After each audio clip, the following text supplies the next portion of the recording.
할렐루야. 네. 반갑습니다, 여러분. 오늘 우리가 두 번째 교회에서 새벽 영상 예배를 찍고 있습니다. 이제 돌아오는 월요일부터는 새벽을 제대로 드릴까 생각을 하고 있습니다. 오늘도 어김없이 이 코로나 현황을 보게 되면 확진이 1801명으로서 8명이 더 확진이 되었습니다. 근데 8명 모두가 해외 유입이라고 하는 그런 정보가 있습니다. 그리고 격리 해제가 9,217명이 되었습니다. 사망은 252명으로서 어제 2명이 더 사망했는데 격리 해제 숫자를 보면 9,217명, 거의 90%가 넘는 성공을 보고 있는 것, 이 모두가 다 하나님의 섭리라고 생각하고 하나님께 감사를 드립니다. 이제 우리가 질병이 이 세상에 있는 것도 다 하나님의 뜻 가운데서 있는 것이고 또 거기에 걸리고 또 치료되는 모든 것도 하나님의 축복 가운데서 되어지는 것임을 믿고 우리 모두는 기도하고 또 우리가 질병을 퇴치하기 위해서 꼭 해야 될 여러 가지 일들을 다 잘 지켜나가는 우리가 되기를 간곡히 바랍니다. 여러분들 이 세상에서 어려움이라고 하는 것이 우리에게 꼭 나쁜 것만 아니죠. 우리가 환난을 당하면 환난 뒤에 하나님께서 우리를 축복 주시기 위해서 기다리고 계신 모습을 보고 그 환난을 극복하면서 많은 지혜 또 많은 건강이 생겨나서 그 문제들을 해결하고 환난을 기쁨으로 바꾸는 우리가 되어 온 것을 저희들은 역사를 통해서 잘 알고 있습니다. 오늘 이 창세기 36장 1절부터 8절까지 말씀을 보면요.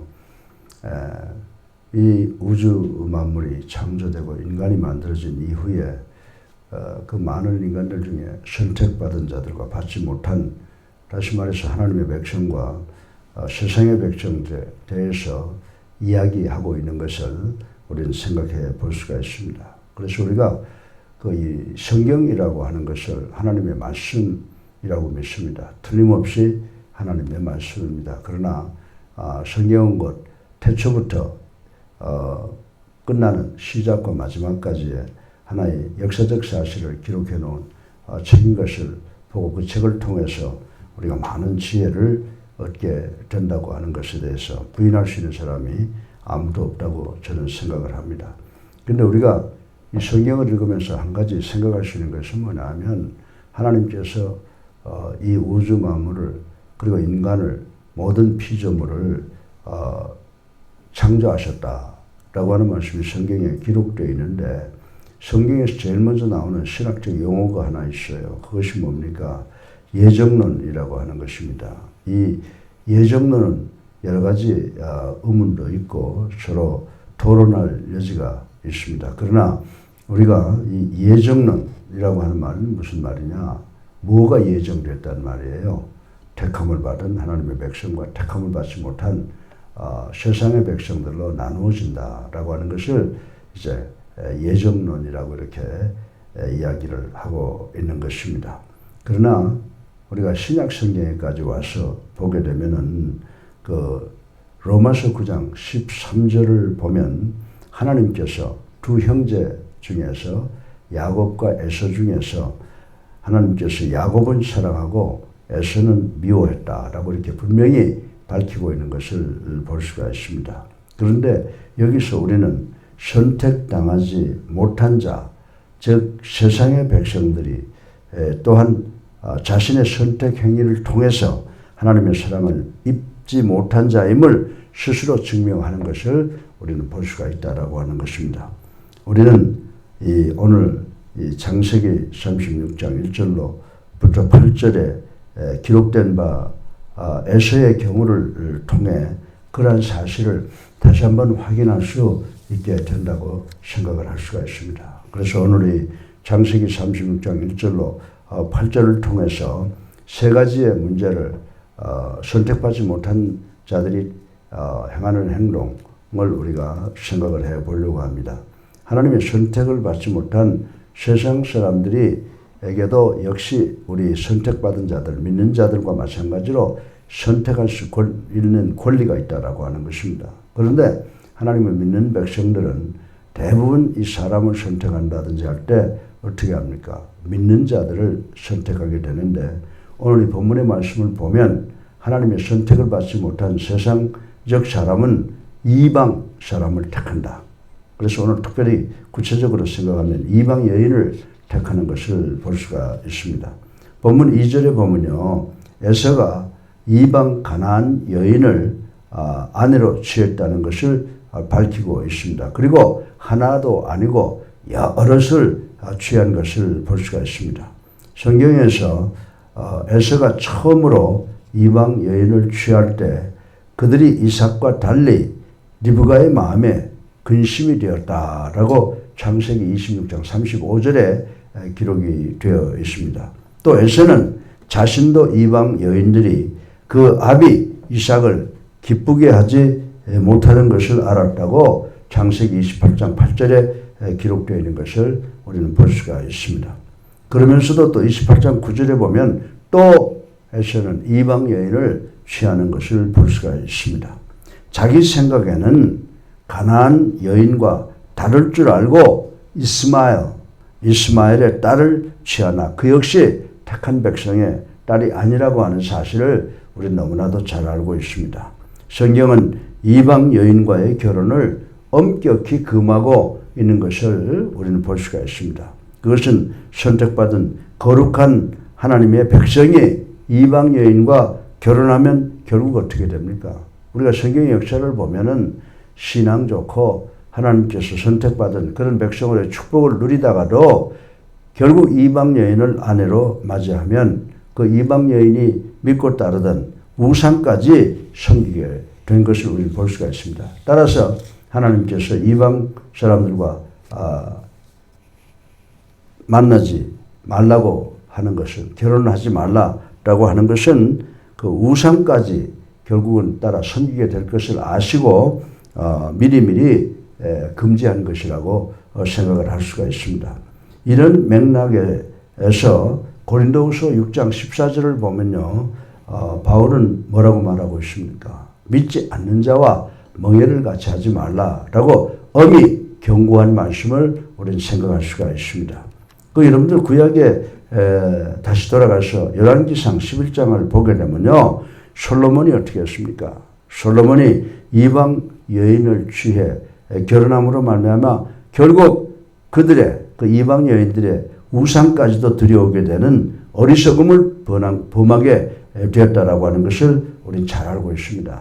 그래서 그 결과 어떻게 됐습니까? 결국 통일 왕국인 이스라엘이 아들 때에 가서 두 나라로 갈라지게 되는 비극의 시발점이 되고 말았다라고 하는 것을 우리는 잘 알고 있습니다. 이것을 현대를 사는 우리들의 불신 결혼을 말리는 하나님의 결혼의 경고의 말씀으로 받아들일 교훈이 있다고 생각을 합니다.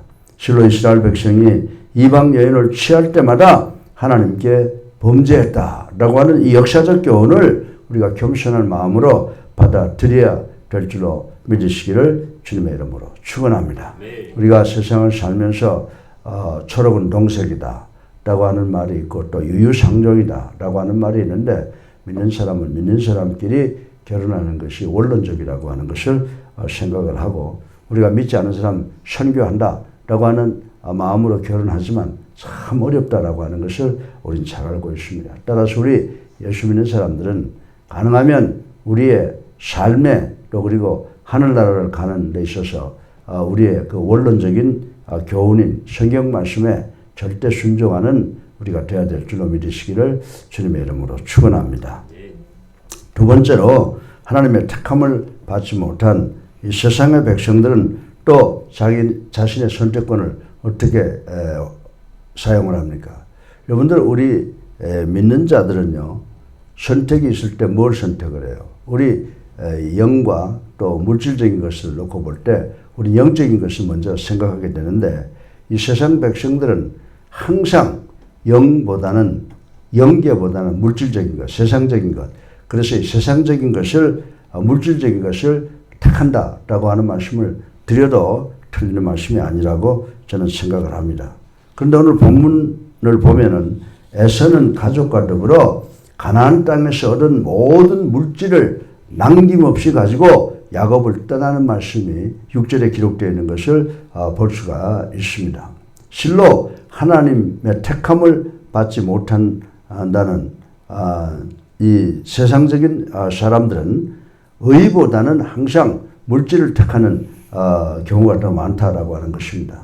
택함받은 백성은 어떻게 합니까? 택함받은 하나님의 백성들은 불의한 재물을 버리면서까지 의를 따라가지만은 세상적인 사람, 택함받지 못한 사람은 의 대신에 항상 물질을 택하여 세상 길을 가게 된다라고 하는 것을 우리는 알 수가 있습니다. 재물을 버리면서까지 의를 따라가지만 이 불택자들, 택함받지 못한 자는 의 대신에 물질을 택하여 세상의 길을 걸어가게 된다라고 하는 것입니다. 여러분들 누가복음 22장을 보세요. 거기에 누가 등장합니까? 가룟 유다가 등장하지 않습니까? 예수님을 3년이나 따라다니다가도 결정적인 순간이 되자 의인은 정말 휴지처럼 팽개치고 은 30냥에 예수님을 팔아버리는 모습을 우리는 볼 수가 있다라고 하는 것입니다. 초대교회는 여러분들 바나바를 위시해서 많은 성도들이 재물을 내어놓고 의를 위해서 살기를 결정을 했습니다. 여러분들 사도행전에 보면 아나니아와 삽비라가 나오죠. 베드로의 그 감동적인 설교를 듣고 자기의 재산을 팔아서 선교에 헌금하겠다고 결심을 했습니다. 예. 그런데 어떻게 됐어요? 사도행전 5장 1절로 11절까지에 보면 아나니아와 삽비라가 돈이 없을 때는 하나님께 바치겠다 그래놓고 자기의 토지를 팔아서 돈이 생기니까 어떻게 됐어요? 마음이 변해서 얼마를 감추고 그리고 헌금을 하다가 이것이 베드로에게 들켰죠. 이 짓이 뭡니까? 성령을 속이는 그런 행동이었다라고 하는 것입니다. 그래서 부부가 한날에 세상을 떠난 사건이 있는 것을 우리는 기억할 수가 있습니다. 이 사건 역시 물질을 따라간 그런 세상적 사람의 마지막을 보여주는 것이라고 생각을 할 수가 있습니다.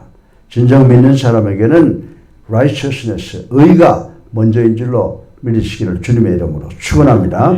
아무리 애써서 얻은 물질이라도 의를 위해서 결정적인 순간에 버릴 수 있어야 된다라고 하는 것입니다. 오늘 우리는 의를 따라가고 있습니까? 아니면 물질을 따라가고 있습니까? 의를 위해 물질을 버린 자에 대한 주님의 약속의 말씀을 생각하면서 이 택함받은 하나님의 백성은 하나님의 백성답게 의를 택하며 살아가야 된다고 하는 것을 다시 한번 기억하시는 우리 모두가 되기를 주님의 이름으로 축원합니다. 하나님의 선택을 받지 못한 세상의 자녀들의 그 마지막 행동은 어떤 것이냐? 선택할 때 이 세상에는 두 가지가 있다고 생각을 할 수가 있습니다. 하나는 약속이 있는 것, 또 하나는 약속이 없는 것인데 하나님의 택함을 받지 못한 세상 자녀들은 약속이 없는 땅을 택하게 된다라고 하는 것입니다. 여러분 오늘 8절을 보세요. 다 이거 지금 성경 말씀에서 우리에게 주는 세 가지 교훈인데 이 8절에 보면 에서가 약속의 땅 가나안을 떠나 세일산에 거하게 되는 것을 우리는 본문을 통해서 볼 수가 있게 된다라고 하는 것입니다.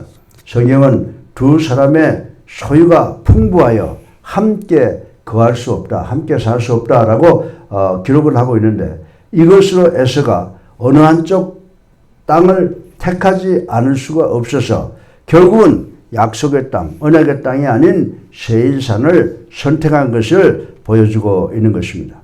예, 택함을 받지 못한 세상의 백성들은 마지막에 어떻게 돼요?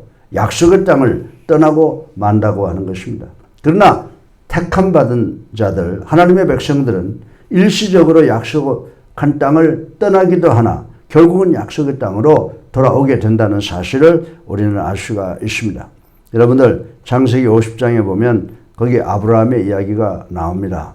여러분들 이 흉년을 만나서 애굽으로 내려갔던 아브라함과 이삭도 결국은 약속의 땅 가나안으로 돌아오는 것을 우리는 볼 수가 있습니다. 야곱도 요셉도 죽어서라도 가나안 땅에 돌아와서 묻혔다라고 하는 사실을 우리는 알 수가 있습니다. 반대로 이스마엘과 에서는 언약의 땅에 거하지 않게 됩니다. 그러므로 우리 믿는 성도들은 아무리 그것이 좋아 보이더라도 약속 없는 것을 택해서는 안 된다는 사실을 우리는 알아야 되는 줄로 믿으시기 바랍니다. 때로는 교회를 떠나서 방황할 때가 있지만은 반드시 여러분들 아브라함과 이삭과 야곱과 요셉이 죽어서라도 하나님의 약속의 땅에 와서 묻혔던 것처럼 우리는 성전으로 하나님 그리스도의 품으로 돌아와야 된다는 사실을 분명히 깨닫는 우리가 되기를 주님의 이름으로 축원합니다. 출애굽한 후 이스라엘 백성들에게 하나님께서 진노하신 것은 그들이 몸은 애굽에서 나왔으나 마음은 아직도 그 애굽의 고기 가마 곁에 가 있었기 때문이라고 하는 것을 우리는 출애굽기 16장을 통해서 알 수가 있습니다. 우리는 외부적인 조건이 좋지 않아도 하나님의 약속에 있는 것을 택해야 되는 줄로 믿으시기를 주님의 이름으로 축원합니다. 오늘 우리에게는 교회보다 화려한 세상을 좋아하는 마음은 있지 않는지 한번 가슴에 손을 얹고 생각해 봐야 될 줄로 믿습니다. 여러분들 아브라함과 롯의 경우를 보세요. 가정에 불화가 나서 이제는 우리가 헤어져야 되겠다라고 삼촌 격인 아브라함이 롯에게 이야기할 때 롯이 어떻게 했습니까? 아저씨 먼저, 형님 먼저라고 하는 생각은 없고 사방을 돌이켜보니까 물이 많고 풀이 많아서 목축하기가 좋다고 생각되는 것을 낼름 먼저 선택하는 것을 볼 수가 있습니다. 그래서 어떻게 했습니까? 롯이 물이 넉넉하고 풀이 많은 소돔과 고모라를 선택했다가 나중에 결국 하나님의 진노를 받는 모습을 볼 수가 있습니다. 그런데 아브라함은 어떻게 했습니까? 조카 롯이 다 택하고 나니까 택할 땅이 없어요. 그런데 그 땅이 어떤 땅입니까? 하나님의 언약이 있는 땅이다. 그래서 하나님의 약속에 있는 땅, 그 척박한 헤브론을 선택을 했습니다마는 그것이 하나님의 약속이 있기 때문에 지금 젖과 꿀이 흐르는 땅이 됐다라고 하는 것을 우리는 잘 알 수가 있는 것입니다. 사랑하는 예수님께 성도 여러분, 우리에게도 택한 받은 백성답게 이런 믿음과 소망의 선택이 있어야 되는 줄로 믿으시기를 주님의 이름으로 축원합니다. 사랑하는 성도 여러분, 우리는 한평생 많은 선택을 하며 살아왔습니다. 이때 우리의 선택은 무엇보다도 하나님의 언약에 의해 근거된 것이라야 되는 줄로 믿으시기 바랍니다. 환경과 조건에 의해 선택하는 어리석음, 범하지 말고 하나님의 자녀답게 바른 신앙적 자세로 살아가는 우리가 되어야 될 줄로 믿습니다. 그러면 우리의 이 선택은 하나님을 기쁘시게 할 줄로 믿습니다. 우리 주변의 사람들에게도 많은 감화를 끼치게 될 줄로 믿습니다. 우리 모두가 이제 참으로 경제적으로, 정치적으로, 사회적으로, 교육적으로 어려운 가운데 있고 또 우리가 많은 질병으로 고통을 당하고 있습니다. 그러나 우리가 어렵고 힘들지만은 하나님이 우리에게 주신 그 교훈, 지혜를 선택할 때 반드시 우리가 당면하고 있는 모든 문제가 해결되고 코로나19가 이제 이 땅을 떠나가는 축복이 우리에게 임할 줄로 믿으시기를 주님의 이름으로 축원합니다. 그래서 우리가 예수 믿고 이제 성령의 역사로 변화된 삶을 살아가는 우리 모두가 되기를 주님의 이름으로 축원합니다. 사랑이 많으신 아버지